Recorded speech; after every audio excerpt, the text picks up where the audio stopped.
Last night, a Jedi was murdered. I sense this is only a small part. Some sort of shift to tip the scales.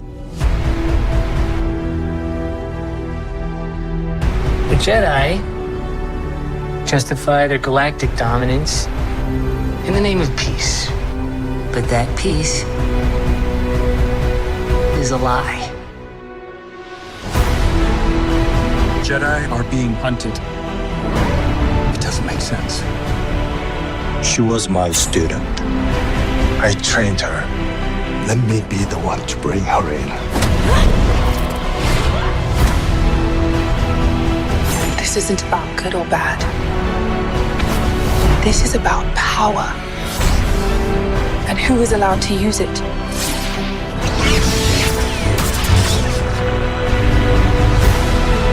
I sense the darkness. It's time to face the past. She's a student of the dark side.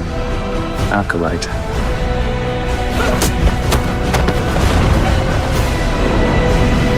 If you want to pull the thread, then pull it. You carry a Jedi weapon, but you are no Jedi.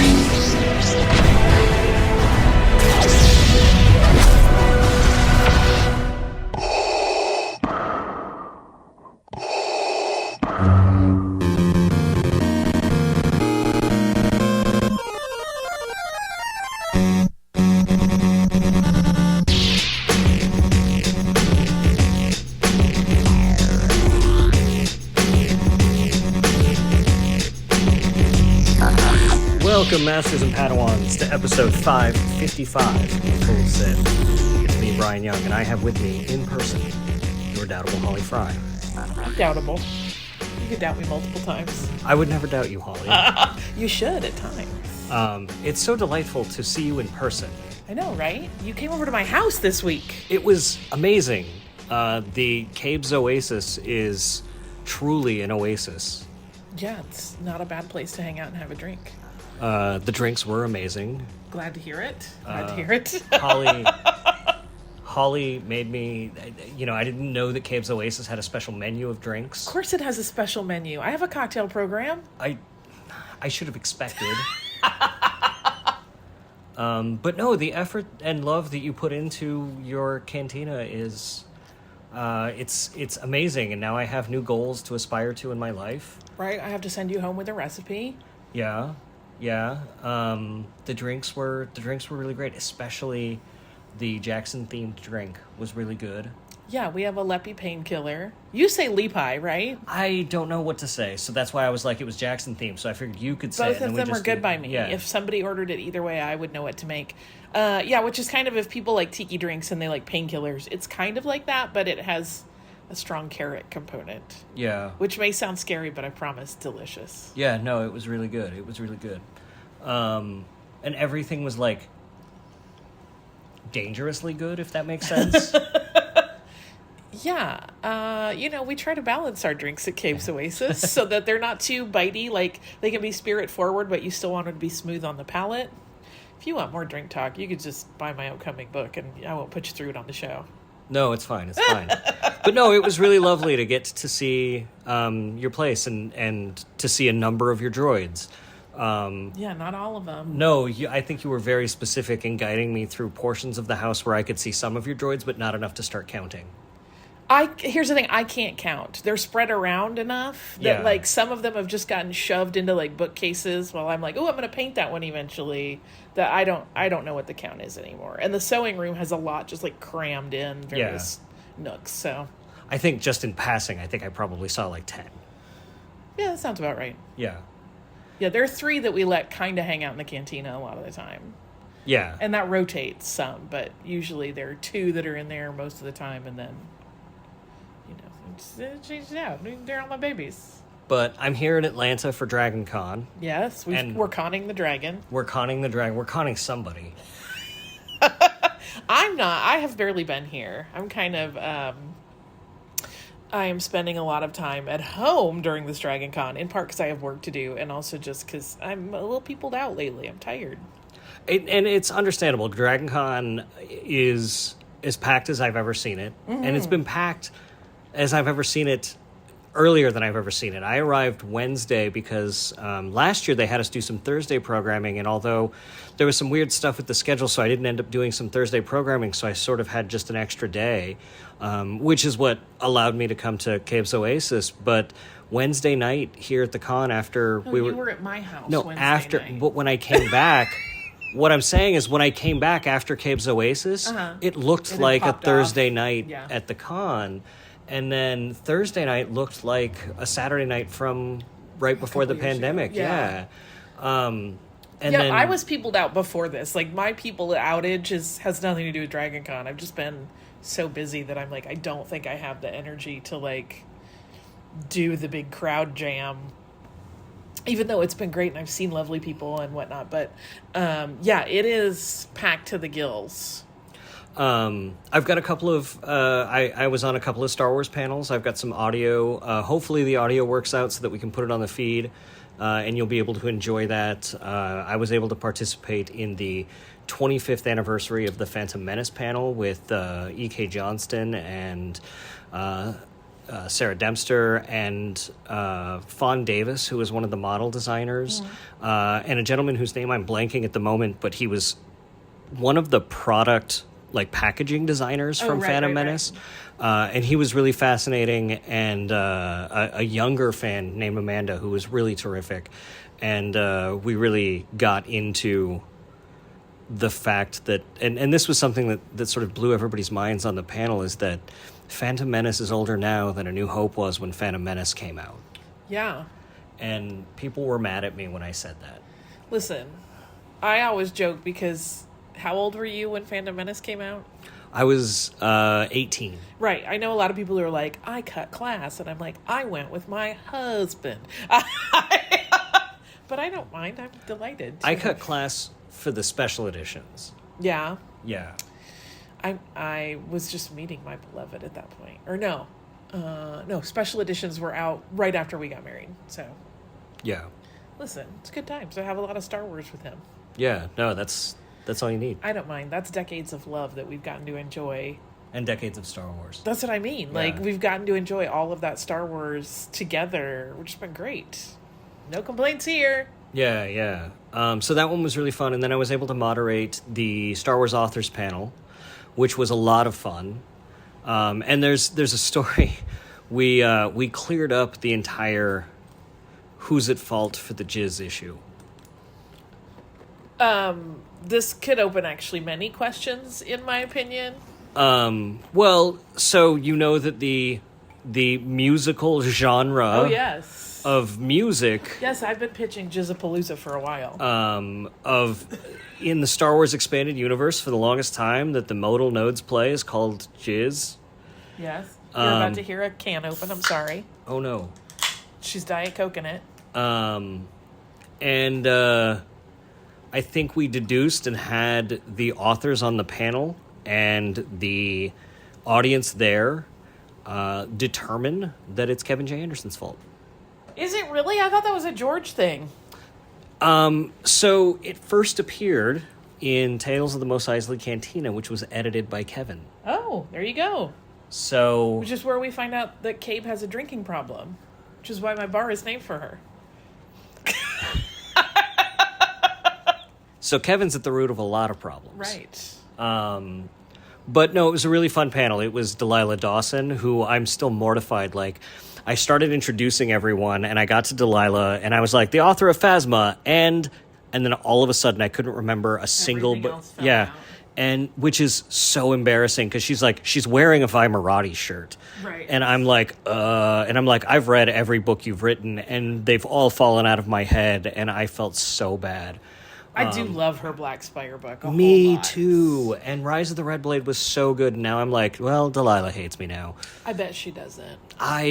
We've all been there when we've been maxed out on what we can take in and process and just completely forgotten people's names and accomplishments. We've all been there. It's fine. But Delilah was there, and E.K. Johnston was there, and it was Timothy Zahn and Mike Stackpole and John Jackson Miller, and it was a great time. All-star team. That's a great group. Yeah, no, they were really great, and we had a great time with the crowd, and hopefully we'll have the audio up of that soon on the podcast. But that's really the other big thing I've been hearing about it at DragonCon. I haven't been able to do anything because I've been on a whole bunch of other panels, not necessarily Star Wars related. I've been teaching workshops for Mike Stackpole's writing track, and I did a panel for the Brit track actually about. You did? Yeah, we did the a panel about the 125th anniversary of Charlie Chaplin's birth. So it was like. I know, we did... That problematic genius. Yeah, well, we did talk about how problematic he was, but we spent an hour just nerding out about how problematic and genius-y he was. Yeah, I mean, this is not a Charlie Chaplin podcast, but I always marvel at how many places you can pick up on his influence in popular culture that people have no idea is directly referencing, or in some cases, shot-for-shotting work he's done. Do you want to hear something really surprising? Yes. I got to tell people on that panel about Jar Jar Binks. What? You talked about Jar Jar Binks in a Charlie Chaplin panel? I know, crazy, right? I mean, I know that's going to happen. Because it should. Yeah. It should. And everybody was like, whoa, wait a second. And the other guys on the panel who were really serious film people were like, oh, I guess that makes sense. Maybe I should rewatch Phantom Menace. Right. And I'm like, yeah. And that's the Clone Wars. Because that's where it all comes to fruition. Yeah. So that was fun, but the thing I've been hearing is that all the panels for the Acolyte have been packed full of people who are really fans. Yeah, fancy that. Yeah, it's weird. And actually, during the writing panels, DragonCon has big half-hour breaks, and I'll try to get into places early when I can, especially because moving around this place is really difficult. So if you can get to a place early, you should. Right, you should plan to get there early in every instance, because that might mean you make it on time. And if all of the flow arranges itself in a way that you actually get there early, great, you have 10 minutes of downtime to prep.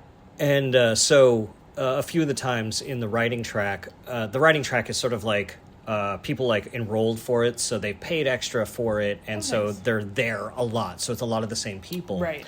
And a few of them have caught on that I like Star Wars, and so we've been talking. I know, right? So subtle. One of them asked, I'm curious, because at one of them people were they were bagging on The Last Jedi and specifically the treatment of Luke, and I was like, let me tell you about Luke. Let me straighten you out. And they were like, and someone else who'd already heard this spiel from me is like, you've only got 9 minutes before the panel or before your presentation starts, and I'm like, it's only going to take 4.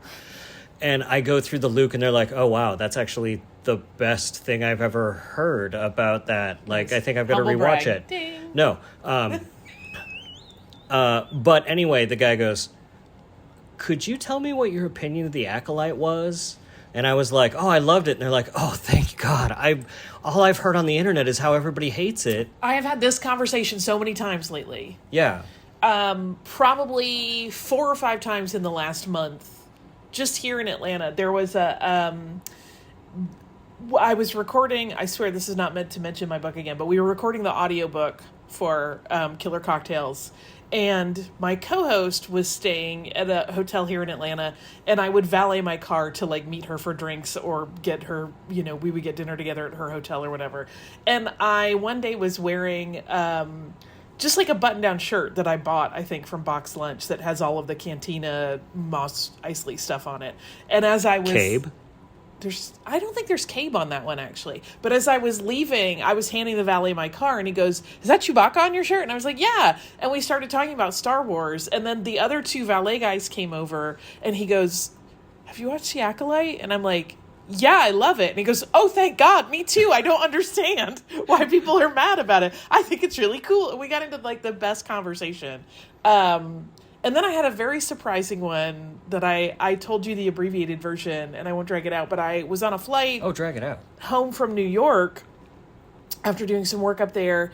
And the guy on the window seat. I was on the aisle, so there was a seat between us, but we had sat down, and I had like a Star Wars backpack from The Last Jedi when they did all the cool Art Deco stuff, and I was putting it under the seat, and he goes, "Oh, do you like Star Wars?" I was like, "Yeah." And we started talking. Don't you know who I am? Nobody knows who I am. It's fine. And we started talking, and he is from Alabama, and he very much kind of vibed good old boy. And I don't want to stereotype. There are a lot of good old boys I've met who are super cool and down with everybody and really wonderful. But you never know in the South when you meet someone if they're going to be relaxed and groovy or if they're going to have some issues with people that are not like them. And I'm like a little petrified. And then he says, like, I love Star Wars except the Disney Star Wars. And I was like, oh damn, this is gonna go like that. And I didn't want to get on a fight on a flight as it started. But then he leans over almost conspiratorially and is like, do you like the Acolyte? And I was like, I love the Acolyte. And he was like, okay, me too. I don't understand why people are really angry about it. And I was like, this went totally differently than I expected. And we were chatting about, all of the ways that we have a broader understanding of what the Force is capable of and how people interact with the Force. And I was like, this did not go the way I thought it was gonna. And I wonder how many people like this are out there scared to be like, I love this show. Because he even said, I don't know what his politics are, but he even said, I heard it was really woke, and I don't see what's so woke about it. So I'm like, does he hate woke things? And he doesn't see how this was in any way, like, in a vein that he wouldn't like? Or is he cool? And you don't know. I don't want to, like I said, I'm on a flight. We're going to be trapped in a tube together for a while. I don't want to start anything. But I was like, this is a fascinating thing. I wonder how many people are out there going, I actually really like the Acolyte, but I'm scared to say so. It was funny, too. I had another conversation with a friend, a guy who works on BattleTech. And we were talking, actually, last night. And he was like, I had some issues with season 1, but the thing that pisses me off is I got to the end and I was like, you know what? I'm excited for season 2 because that's what I want to see. Like, it opened up so many interesting possibilities for me. I want to see what's happening next. And then the thing that actually pissed him off about the Acolyte wasn't that he didn't like some of the choices of the pacing in season 1. It's that they tantalized him with a promise of what season 2 could be, and then they pulled the rug out from under him. Yeah. I mean, listen, was there part of me that was hoping secretly, because I'm a little Pollyanna in some ways, that they were like, there's not going to be a season 2 of The Acolyte? And I was kind of hoping it would be a 1-2 punch, and they would be like, because the new show is called The Padawan, and that's going to be the flashback to Chimere. And of course, that's not what's happening. But it sucks because they set up some really interesting stuff to examine, and presumably we're not going to get it. So I do want to be clear. Like right now, the news, because I think we've skirted around it and sort of mentioned it obliquely. Right. And we haven't talked together on the show in a while together since this news has happened. It seems as though Variety and some of the trade magazines have reported from unnamed sources inside Lucasfilm that The Acolyte is not proceeding with a season 2, right, which is different than canceled. I mean, it's like tricky, and I understand why people are getting like they're like, just say it's canceled, because it is essentially, right? Like, there was never a season 2 promised, but it didn't get picked up for a season 2, which isn't the same thing as canceled, but like, for all intents and purposes, from the fan base perspective, I get why they're like, just say it's canceled. And I think it's important for us to explain to people that difference. That's all. Yeah. It's like one of those subtle and weird things, and like, Lucasfilm is never going to come out and say, we canceled it, because to them they never said it was going to be a thing. So to say we're not making a thing we never said we were going to make, right? It doesn't. That's like not a place that they put their PR time and energy into, which is a little bit frustrating from the fan side, right? Like, people would like definitive information. Yeah. So there's not been an official confirmation from Lucasfilm personally. Some outlets, I know Jermaine Lucier at IO9 reached out to Lucasfilm, and they sort of commented. They didn't comment, but they confirmed to him that season 2 wasn't moving forward. Right. But they haven't made any official statement of any kind whatsoever. Right. But I think, and I'm hoping that in the backlash to that news, that maybe some of those decisions can be reversed.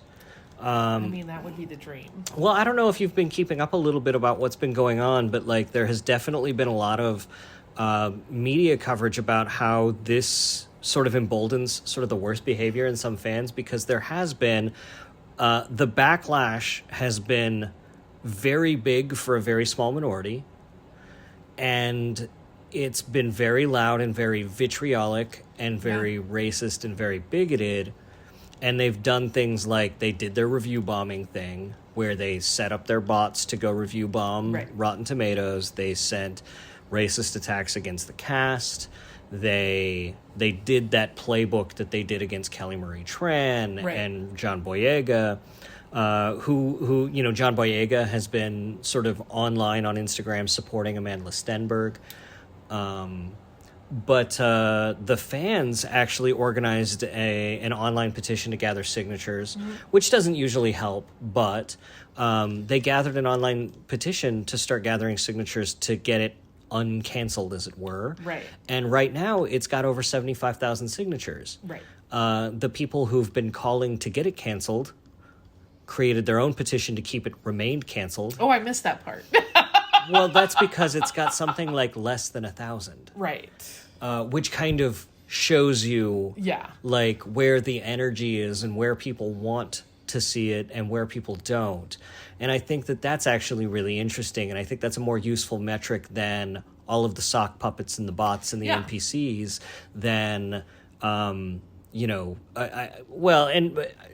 granted, I'm sure that there could be people gaming that system too, maybe, but hearing these stories over and over and over again from people, random people at conventions like this, and seeing people talking about it, and seeing people pack panel rooms to hear about it, and talk about it like lovingly, like it seems like the energy is there for the love of the show. And to see, I mean, Manny's here at DragonCon, and they packed a ballroom, and he got all kinds of like an ovation for his part in it. Yeah, there are clips of that panel online that you can see, and people are nuts for it and really, really excited about the show, and they are cheering and they are vocal. And so it is a little befuddling, to be like, okay, then why are we not getting more? I mean, the Plagueis situation alone, I want more. We haven't really talked about any of that because we've been on such different travel schedules, like travel trajectories, right? I've been doing Fries aplenty. Everyone with the last name Fry should come on the show. And you've had other stuff going on. And I got COVID. I know, right? What aren't you dedicated? What's the problem? But so we haven't really even gotten to talk between the two of us very much about the Acolyte and how kind of brain breaking in the best way it was towards the end. I mean, I love the whole show. I don't understand the pacing problems that people I don't either. Like, I like when a story takes a minute to unfurl and you can really focus on all of the minutia that's going on around it. Like, to me, that's how you build tension. But I get it. Some people want fast stuff. I don't necessarily think that's best, but everybody's got their own taste. So I have not had the problem some people have had with it. But it's apparent. It's so apparent here at DragonCon how many people love that show. And DragonCon is one of the largest pop culture conventions in the country. This is a pretty good cross-section of popular fandom. And it's one of those things where, like, this is, I mean, just to use BattleTech as a microcosm, right? Like, BattleTech kind of has BattleTech is a pretty big fandom, not as big as nothing's as big as Star Wars. Right. But BattleTech has its share of people who are very vocal jerks. And you don't see them at conventions like this, right? Like Mike Stackpole and I have been hanging out with the BattleTech gaming guys, and we went and visited them last night at their gaming area and stuff. And it was like everybody wanted a handshake, everybody wanted a picture, everybody wanted a signature. Right. Nobody was like, "Hey, you're woke and you're ruining BattleTech," right? How dare. I know. People online will call Mike Stackpole a tumor in BattleTech, and me That's so just like a jacked up. woke jerk. I mean, That's, you are a woke jerk, but Mike Stackpole is above reproach. It's true. I'm being facetious, in case anybody thinks I'm. You're being, actually calling I him a mean, woke jerk. Mike Stackpole is not above reproach. No, that's the part you're being facetious about. No. No, you are delight. But that vitriol just doesn't make it to these places. The vitriol doesn't make it to these spaces at all. Well, and I often find myself wondering, right, is it because those people wouldn't be willing to pay the money for a ticket to go to a convention that's about celebrating things? Or is it that really they actually kind of like it, but it's fun online to be a jerk? And I don't know. Or some, other option or layered version of other options. It always befuddles me. It's like Celebration is the same, right? Like Celebration is a delight, and everybody really loves Star Wars there. And you don't find, even though every year there has been that like trepidation on the part of people in fandom who are like, I don't know if I want to go. I don't want to deal with any of these kind of people in person. They're either not there, or in reality, they're super into it like everybody else is. There's been one exception, and that was when that D-Day Cobra guy went to Celebration Chicago. And he approached me, actually. Oh, I missed all this. He approached me. He had his camera on. He was filming me, and he came up and shook my hand, and I was very cordial to him. And that was it. And he was there, and like he tried to make a big like content farm out of it about how much everybody was like hating it, but it was like in The Last Jedi specifically, but like there was a whole bunch of like everybody hates Last Jedi, but it's like, oh, here's a parade of people dressed up as Canto Bight Right. denizens, and like, oh, there's Ghost Luke, or whatever. Yeah. It's hard to spin things when you're in a place where people just love everything. Yeah, it's very, very fun. I mean, how many Holdos were running around that con? Yeah. One of my best friend was dressed as Holdo, and like we couldn't get through the crowd without people stopping her and another Holdo running up to take a picture so they could do it together. Like there was no lack of love. There's still like at Dragon Con, I've probably seen 4 or 5 different Amelin Holdos. It's a really popular costume still. It is. Speaking of Dragon Con and costumes, I mean, we'll get back to Acolyte, but holy smokes, the droids. There's some good droids. Yeah, that Hu Yang droid was amazing, and there's... you'll have to look on my Twitter or my Instagram, but that there's somebody who was roaming around in an Ithorian Jedi costume, and the Ithorian, the head moved, the eyes blinked, and they had use of both of their hands. So it was some sort of puppet or robotic or something, and maybe they had another handler with a radio control or something. I didn't see. I couldn't figure it out, beautiful. but it was incredible. Dragon Con is the place if you want ingenious costume and droid work. This is the place people go to show it off. Yeah, we have a lot of people here in Atlanta that make beautiful things. There are a lot of droid builders here. You would think I would be more involved. I'm not. You're busy. I'm busy. I'm just busy. I'm boring. I'm sitting on my couch playing with my phone. In the 12 hours I get in between flights. But it's always, Dragon Con has always been a place where people bring out the big guns in terms of like what they have built and what they can achieve and sort of next level artistry. And it's been very apparent in the droids and costumes, which is nice. Yeah. But the love for the Acolyte here has been very real. Very real. And I hope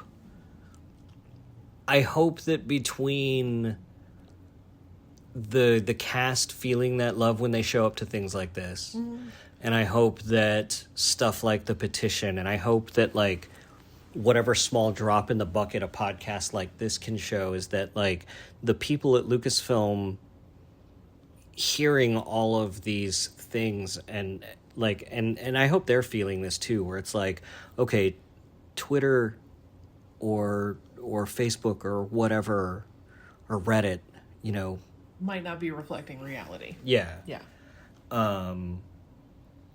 Because I haven't actually found people in person that are just like, I hated that. I hated the No, Acolyte. I have only had the weird conversations of people like almost whispering, "Do you like the Acolyte?"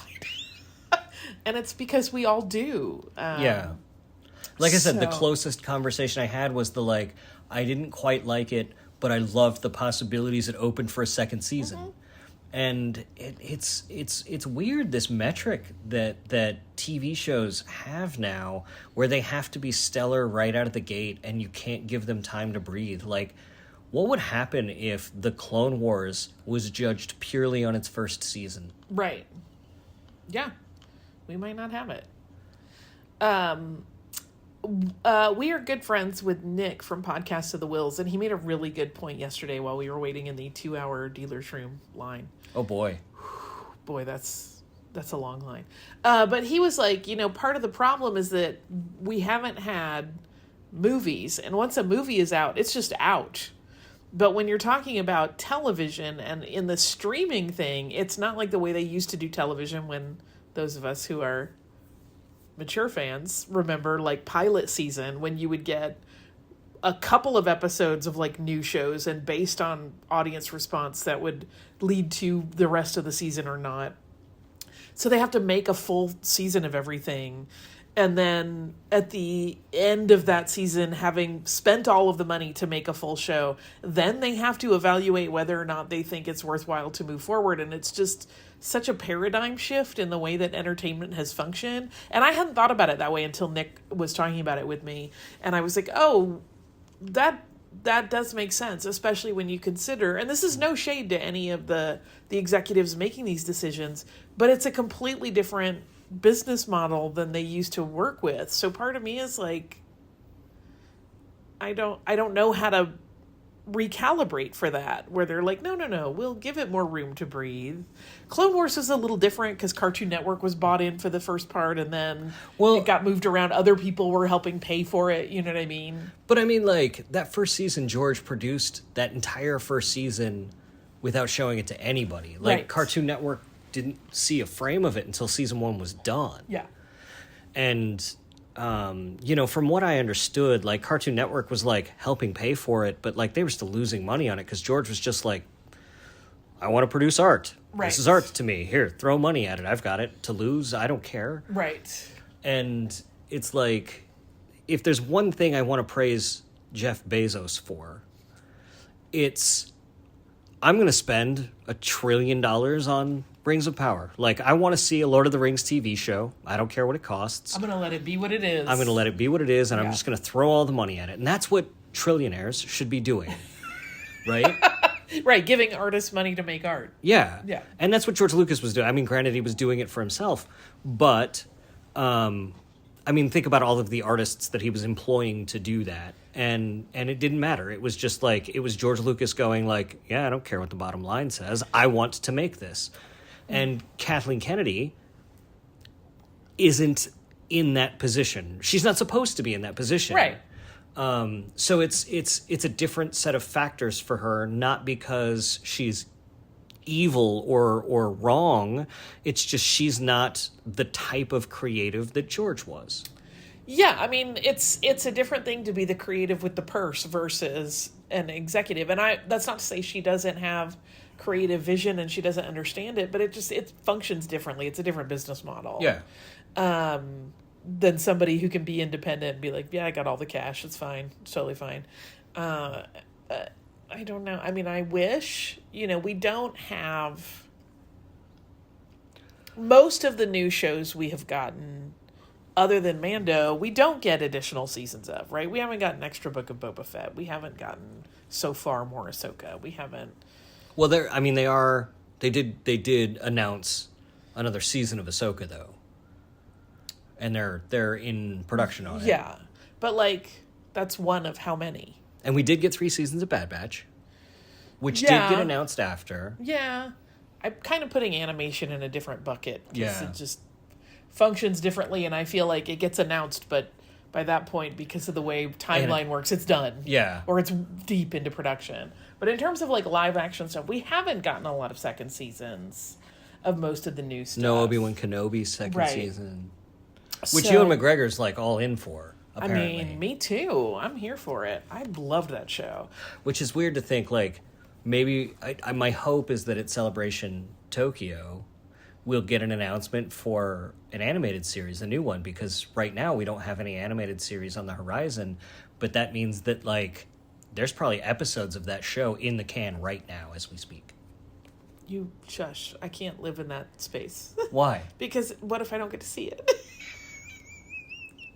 What if something happens and it doesn't ever get to me? Yeah, I can't focus on that too much. That gets into the danger of like expectations management, where I have to be like, you tell me when it's coming and I will listen. I'm all in for Neil right now. I'm getting ready for the Neil phase of my life, because we know it's happening. So yeah. You know, I was thinking there's something about that I forgot, that the Daniels are directing episodes of that show. yeah. I'd forgotten that completely. That was something that was like, it kind of hit a while ago, and then it hasn't been in any of the new reports since the trailer came out. Yeah. I think everybody forgot about that. I'm so excited for Skeleton Me Crew. too. Listen, am I designing myself a shirt so I can wear it on opening day? Yes. I'm ready. I'm ready for the Neil time. As I was telling Tom Spina when he was on the show, he's not as excited about alien kids that speak the same basic as everybody else. Well, it's because they can't go into the Mos Eisley Cantina. Right? But I'm here for it. I want to adopt Neil. I want to make sure he goes to the best schools. He has the best life possible. I'm not a kids person, but I love that kid. Brian and I literally look at each other and go, like what? 27 times a day, because we love it so much. I'm ready. I'm ready for Skeleton Crew. No, I really want that. I don't care what species he is. I want to protect that baby angel. I'm so surprised by people who think he's an Ortolan and are mad that Lucasfilm is breaking canon by him having 4 limbs. I mean, nobody's told us he's an Ortolan. There are so many other options. I know, and like it seems like the easy, like it's Occam's razor, right? Like it's just like the easiest solution is probably the correct one, and the easiest solution is he's probably not an Ortolan. Yeah. Because he's got 4 limbs. Yeah. Or, I mean, here's my thing, too. If you want to believe it's an Ortolan, why can't it be like an Aqualish, where there are different iterations of that species, where some have 4 eyes and some have 2? And Let's not get fine. started on their hands. That's a whole other problem. Or not. It's just a whole other variation. Listen, genetics in space can work in all kinds of ways. We don't know how their genetic expression is going to work. They can manifest in there. Maybe that's like if you do the Punnett square and you get 2 recessive, you get hands that look different to different people. I don't know. What if they're shape-shifting hands upon death? That'd be amazing. It'd be amazing. It's when all of your hair comes out and your protective carapace falls off. I don't know, but that's an interesting idea. Yeah. Biologically. Anyway, I don't care what Neil is. He's adorable. Yeah, no, that's what matters. It doesn't matter what species he is. He's adorable. Precious. I still think he's probably more closely related to Hooter, just since clearly there's a lot Captain EO love in that show. And that's, when I saw it first at Celebration London, it felt very much, there's a lot of Captain EO love in this show. And watching it again, I was like, oh wait, that's way more Captain EO love than even I remembered, even though some of those shots were in there, and I really like Captain EO. I have a relationship with Captain EO. I think I said it when Tom was on the show. I had not seen it as a kid. I didn't see it until I was an adult, and they brought it back, and I was like, wait, it's a makeover story? Like, I didn't understand that. And then I was like, but Angelica Houston was hotter before, when she was all creepy and weird and a little Borg-esque, but that's just me. But it's Francis Ford Coppola and It's George all super Lucas fun. and It's Michael so Jackson fun. under the combined might of Disney. And sparkly things and wild animal creatures. I love it. I don't know, they're not doing anything with those spaces that's worthwhile compared to Captain EO. I don't know why they didn't just leave it. Well, Epcot just got a whole lot of redo, which has met Yeah. with varying degrees of delight and not delight. So I don't know. Everything's got I to think keep that changing. that theater right now is just empty at Disneyland right now. Every time I've gone, it's just been either like trailers or nothing. I don't know about Disneyland. I'm trying to remember. I get very lost in all of those changes. I have since they redid Epcot, and when they had all the walls up. I don't know if you were there during any of that. No. But it went on for a long time. It was like they put up walls around that center area. Oh, that's yeah, now, yeah, like yeah, all the yeah. Moana stuff, and I completely lost all sense of direction in Epcot. I go to Disney all the time. I've been to Epcot a cajillion times, and I would walk in and be like, I don't know where Mission Space is. I can't get you there. And Brian would be like, it's right over there, and I'd be like, I don't know, there's just walls. I could not parse that park layout for a while because I was easily confused by walls, but fine. That's good to know. It's good to know. Directionally dysfunctional. But anyway, Captain EO and Skeleton Crew. Yeah. I would love. You can get Captain EO on YouTube, but I would really love if they just tossed it on Disney Plus. I would too. I mean, we can all sing "We're Here to Change the World" together. It'll be fine. I wonder why they don't put vintage ride attraction videos on Disney Plus. Like, I would love to see the old Star Tours ride video and Captain EO and Adventures Through Inner Space or whatever. Like, why wouldn't they put that old stuff on Disney Plus? That's a whole different conversation. I have theories, but... What's your theory? Well, I think part of it is that in trying to move forward, they don't want to feed that sometimes vitriolic portion of Disney fandom that likes to complain about things changing in the parks. But they're willing to feed the vitriolic portion of Disney fandom that are like, we don't like the Acolyte? Well, they're different divisions, for one thing, but... I bet the Venn diagram is pretty close. No, I mean, of people making those decisions. Oh, yeah. At the parks. That's fair. And right, like, I think... I thought you meant the fans. No. Although I don't know, because there are a lot of people who are like Disney purists and they want it to stay a certain way, even though I'm not that way. I'm like, I love change. I love to watch the parks evolve. I get excited for different things. I'm very in the middle on it. There's things that I'm like, yeah, change, bring it on. And sometimes I'm just like, really? That's the thing they're going to change? Yeah. I mean, I understand, and people always, when I have this conversation, like to throw it in my face and go, what if they took out Haunted Mansion and put something else in? I'm like, well, I'd be sad, but what's the new thing? Like, I'm curious. And I don't. Like, if somebody were going to be like, we're going to tear out the Disneyland Firehouse in Walt's apartment and we're going to put in a roller coaster, I'd be like, really? Like, there's things like that. Yeah. I'd be like, but what's the roller coaster? But yeah, I mean, my thing is like not being too, as much as I talk about history for a living, I also kind of am a little trepidatious about people getting too precious about it, because it can hold you back. And sometimes those decisions aren't going to be what everybody likes, but to me, it's more thrilling to be like, okay, but what's next? What else can we do? We should remove those Imperial statues. I am. I'm like one of the few people who is not concerned about new Cars stuff coming in to Disney World, to Magic Kingdom, that's going to be kind of close to Haunted Mansion. I'm like not worried about preserving that, queue experience, because I think we'll have a new one and it might be really cool. It might suck, but why don't we wait and see? I don't need to get mad about it. So I'm okay. So I think because there are people who are really mad all the time about any of those changes, that's why they're not doing old school ride videos. However, the new Star Speeder has old ride video in it. I know. I was thinking about trying. I've been like resisting looking on eBay trying to figure out how to get one. It is pricey. I ordered one off eBay. Not at the super pricey level. I basically, like, the morning that they dropped those, because we were not at D23, Brian and I were, we each had our laptops open and we were trying to get into the queue, and the queue was super long and we didn't get in. But I also had, like, the 3 least expensive eBay listings for it already open, and I just snagged one of them quickly. We haven't gotten it yet, and I have been a little worried. I'm like, did we get scammed? Because it's been very slow to ship, but now I have a tracking number. So theoretically, I'll have it this coming week, and then I will tell you if it really I won't. exists. I love that ride so much. Me too. Have I told you I was there opening week?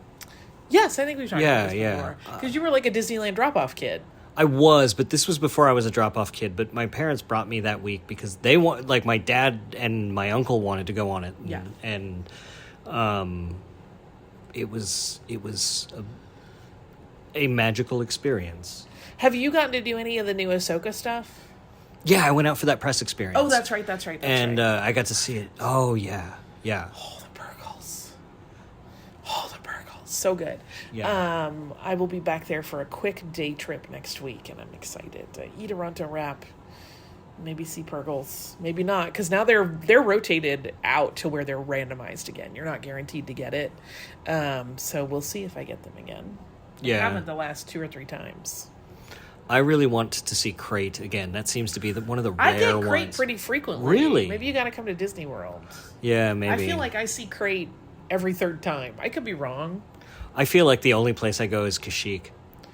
I see Kashyyyk pretty frequently. We get Naboo pretty frequently. That's my favorite. Yeah, we get Coruscant pretty frequently, which is also fine by me. I love it.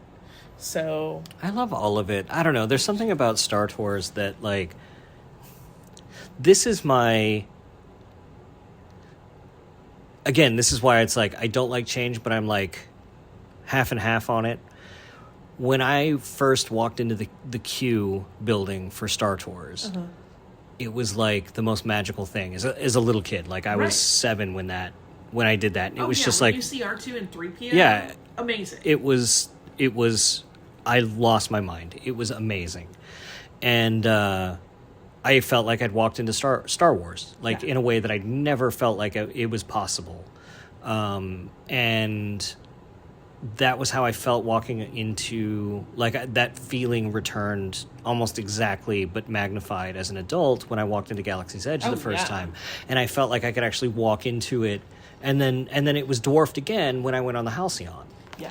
And so, like, on one hand, I'm like, I would love to preserve that for people like me when they go to Galaxy's Edge, but, like, I realized that, like, yes, it destroys the immersion for someone like me if they throw in Mando and Grogu over here and Fennec and Boba Fett over there and, you know, Darth Vader over here, etc. But, like, for a kid, they don't know the difference. They don't care. Yeah, and I have talked about this certainly at length recently with both Max Fry and Tom Spina, that for the average person, they have never really fully understood that whole, like, this is a moment in time. This is a frozen period where certain characters don't, like, that is a hard concept to sell to the casual fan. So I understand the decisions. Plus, yeah, I'm ready for new stuff on Smuggler's Run. I'm just hoping they're able to incorporate Hondo's... I'm hoping they're able to incorporate... Because one of the things Disney's really great at, the Imagineers are really great at, is the theming and story leading up to the ride. Yeah. And that they're able to incorporate Hondo into whatever the Mandalorian and Grogu experience on the ride system is going to be, so that there's a continuity there. Yeah, even if it's not in a continuity with the rest of the land, there's a continuity from the moment you walk in, because all of the stuff where, you know, you've got the overhead sounds of the radio chatter and all of the stupid stuff going on there with the guys. The poorly trained workers like, of Onaka Transport Solutions. This isn't foodstuffs. These are illegal blasters. Did you just say that on an open comm? Like, all of that leading to Hondo talking to Chewie about why you're going on the mission, and then the way the room rumbles when you feel the falcon come up overhead and then watch it come down, so that when you walk onto it, it like actually creates the immersion. Like being able to preserve that and then have it make sense for why you show up and then Mando and Grogu be there. I'm sure they'll figure it out, but fingers crossed. Yeah. Fingers crossed. Yeah. But the whole point of all of this, even though we took a detour to Disney, Disney parks, was The Acolyte. Yeah. I really loved that show. Me too. And I hope somehow we get more of it. It's not out of the realm of possibility. No. I want people to like maintain that hope. Like there's no reason they can't say like, okay, we can go ahead with it. Yeah. The cast seems willing to do it, even though they've been abused pretty heavily by people online. Yeah. I feel like this cast, I mean, I am a little bummed, I will confess, that there hasn't been more active participation in defending them on the part of Lucasfilm and Disney, right? That they haven't stepped in and been like, that's unacceptable. I feel like those actors are like resilient in a way I can't even parse. Right, like they understand the functionality. I don't know if it's because they grew up online and they just know how that whole dance goes and how, you know, meaningless a lot of those kinds of criticisms are. But I hope if they move forward with it, all of them come back and show us more thrilling, terrifying, interesting. I still stand by. I have never been so scared in a Star Wars before. I have never been so kind of gobsmacked by the consequences of a Star Wars before. That was a good one. Yeah. Good one. No, I really, really like that show. And I really like the elegance of the storytelling and how it unfolded. And I know some people have an issue with it, and I don't understand what the issue is. But I don't know. I've heard people just say, like, I just don't like flashbacks. And I don't understand that because it gives us that Rashomon effect. It allows us to make judgments about what happened on our own. It gives us that it gives us different points of view on what happens in the past. And I'm wondering if people saying, I don't like these flashbacks and this is what my issue is with The Acolyte relates to Last Jedi 2. I was just going to say the same thing because I feel like there is a degree of expectations management that's part of this. I remember being on a panel with you at Salt Lake Comic-Con where we were talking about The Last Jedi before it came out, and I remember saying, somebody asked a question about how the timeline was going to flow or something, and I remember saying, like, if you look at Rian Johnson's movies, he does not make a movie that is soup to nuts. He jumps around, and it's like a different way of telling stories. And then we heard people complain that they didn't like, you know, the flashbacks, and there are still people that don't seem to understand the Rashomon angle of like Luke's version of the moment with Ben and Ben's version of the moment. And similarly, I remember talking to people and being like, okay, but watch Russian Doll because you want to understand the way Leslie Headland tells stories before you go into this. And I don't know if people didn't or they just maybe they just genuinely don't like that. I don't understand why, because I love a more complex story. I think it's really interesting to have your mind played with a little bit by a really good storyteller. But like, it was very much in line with the way I was anticipating she would tell a Star Wars story. So the surprise to me seems a little like people didn't want to understand what they were in for. Yeah. Because, like, I really love the way the story played out. Because for people to just say, like, oh, I didn't like it, it makes it feel as though they're not actually grasping how intentional it is. Right. Because, like, if you look at how well designed the narrative is, right? Like, if you look at the opening of that story and see May's assassination against Indara. And then you see how it opens with May leaving and then opening with Osha, right? And you're left to go like, did she do this? And you're asking yourself, did she do this the whole time? And then when Yord shows up to arrest her and she's like proclaiming her innocence, and it's like, she totally did it. We watched her do it. And then you're like starting to doubt it. And then the bartender shows up and says, yep, that's her. And you're like, oh, I guess she did it. Like, why is she lying? And then you don't doubt it again until she can't use the Force to pick up Pip. Right. And then you're like, wait, what the hell's going on? Yeah. And you're doubting it all over again. And she's playing with you in the narrative. And you're trying to figure out, like, I was literally, like, I looked at my notes again recently from the premiere because I was jotting notes down. And I was like, was it a Claudite? Is it a twin? Oh, right. Is it, like, trying to deconstruct? And that's the level of engagement that I think she's asking from viewers to participate in the narrative, to say, what's amiss in this story? Because everything, like, that's a small level of how things are amiss in the story. Right. You have just described the first 10 minutes of the show, and it had that many turns where you're like, wait, do I understand what's going on? Did that really happen? Is this the same person? And for a whole season of that, if people don't want to participate, it's going to get exhausting. It's not for them. Yeah. And I loved that. I love participating in narrative at that level. I get bored with narrative if I don't get to participate, which is that was my issue with Alien Romulus. I haven't seen it. I know you haven't seen it. I don't care about spoilers, though. But it's fine. It just skates the surface. There's not a whole lot of like deeper narrative. Right. There's bits of it, there's promise of it, there's hints of it, but it doesn't dive really deep like that, which is fine. It's entertaining. It's really stupid fun. Yeah. I mean, I get it. I like brain dead entertainment at times. But I get so excited when someone tells me a story that, like, keeps my brain kind of on tenterhooks, because I'm like, I don't understand what any of this is. How thrilling.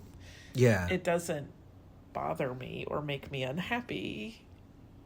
I know. Yeah. No, and that the Acolyte really invites you to revisit it and see how she was, I don't know, and maybe it's me as a storyteller going like, that was a really well told story, and having that like professional respect for it or something, because like I want to go back and look at it and go, wow, she was really like, this is how she turned that moment, and this is how she turned that moment, and this is how she turned that moment, and here's why she did this, and here's why she did that. Yeah. And when I had that conversation with Jennifer Bryan, we were talking about some of those story elements that she was telling with the costumes and how those played in with what Leslie was trying to do with the visuals, and how that was playing with the lighting, and how that was playing with the overall themes she was trying to tell, and how they were trying to tell character background stories with the costumes, with the fabrics they were using, how the fabrics were assembled,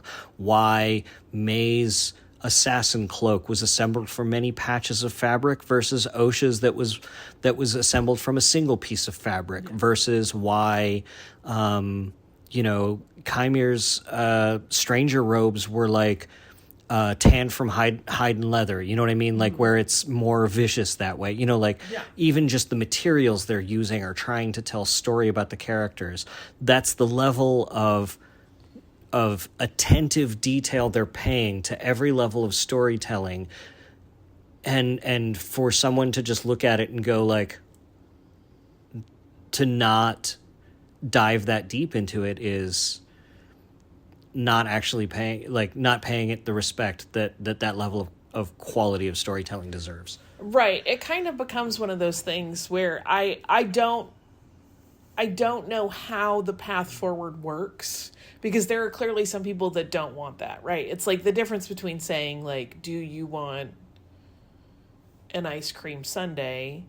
Great, super delicious. Or do you want, like, a dessert that has a chocolate shell that you have to pour something over and smoke comes out of it, and, at the bottom is really, like, where the cream layer is that changes the way everything else tastes. Like, both of those have merit, But if you only like one of them, you're never going to like the other. And I feel like that's kind of like the best metaphor I can come up with, at least on the spot, for the way consumers are dealing with Star Wars right now. Like, some people just want a straight story. I want to understand it. I don't want to have to think really hard about it, which I'm not even denigrating. Like, sometimes that's fun. Listen, I watch Bravo. I'm not judging anybody. But versus, like, those of us who want, like, that really meaty, delicious, I want the smoke coming out. I want to try to understand what this is, what this flavor even is.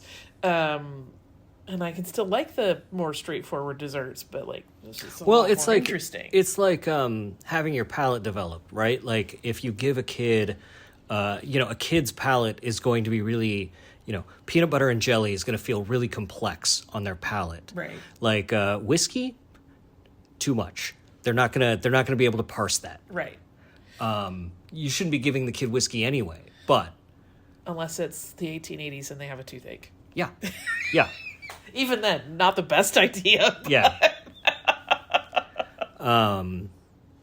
All right. I've got to go teach a workshop. Fabulous. And we're at our hour. So where can people find you, Holly? I am on Twitter as Surliest Girl and on Instagram as SurlyGirly5. Still making stuff you missed in history, and that is at Missed in History everywhere.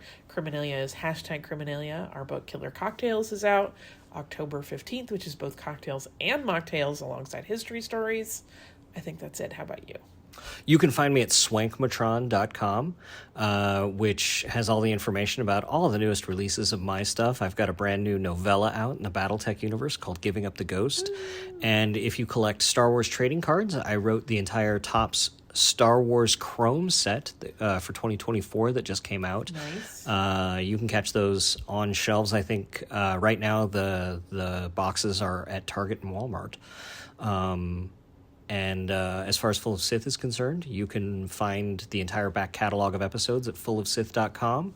You can email us at holocron@fullofsith.com, and you can rate and review the show wherever it is you listen to it. So thank you very much. I don't know. You think there's anything else, Holly? Did you include how people can reach our wonderful producer, Mike Pilot?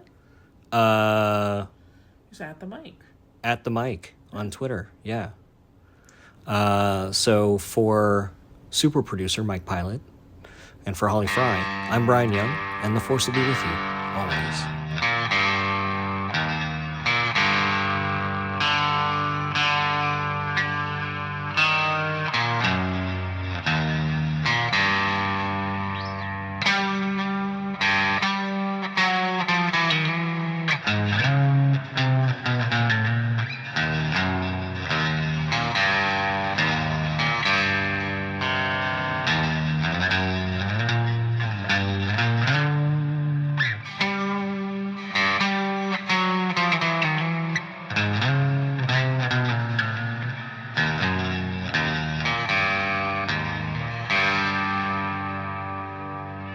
Sir, if you'll not be meeting me, I'll close down for a while.